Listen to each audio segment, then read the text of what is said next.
राज्यात गेल्या आठवड्यापासून वातावरण पूर्णपणे बदलून गेलं आहे। कधी सोसायट्याचा वारा, तर अवकाळी पाऊस, तर कधी गारांनी झोडपलं आहे।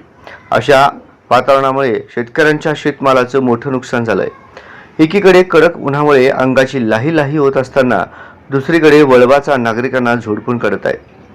सोलापूर जिल्ह्यातही अवकाळी पावसाने शेतकऱ्यांची धानादाण उडवून दिली आहे। या दरम्यान ही घटना सर्वांना चटका लावून गेली। सोलापुरात अंगावर वीज पडून 8 वर्षीय चिमुकलीचा दुर्दैवी मृत्यू झालाय। दक्षिण सोलापूर तालुक्यातील मुस्ती गावात मन हेलावून टाकणारी घटना घडली। मुस्ती गावातील शेतात वीज पडून लावण्या हनुमंता माशाळे या 8 वर्षीय चिमुकलीचा दुर्दैवी मृत्यू झाला। सकाळपासून कडक ऊन असताना अचानकपणे हवामानात बदल होऊन विजांच्या कडकडाटासह जोरदार पावसाला सुरुवात झाली होती। लावण्या माशाळे हिला उपचारासाठी खासगी रुग्णालयात दाखल केले असता डॉक्टरांनी तिला तपासून मृत घोषित केले। दुर्दैवी घटनेनंतर मुलीच्या नातेवाईकांचा सरकारी रुग्णालयात मोठा आक्रोश पाहायला मिळाला। अनपेक्षित घटनेमुळे संपूर्ण दक्षिण सोलापूर तालुक्यामध्ये हळहळ व्यक्त करण्यात येत आहे।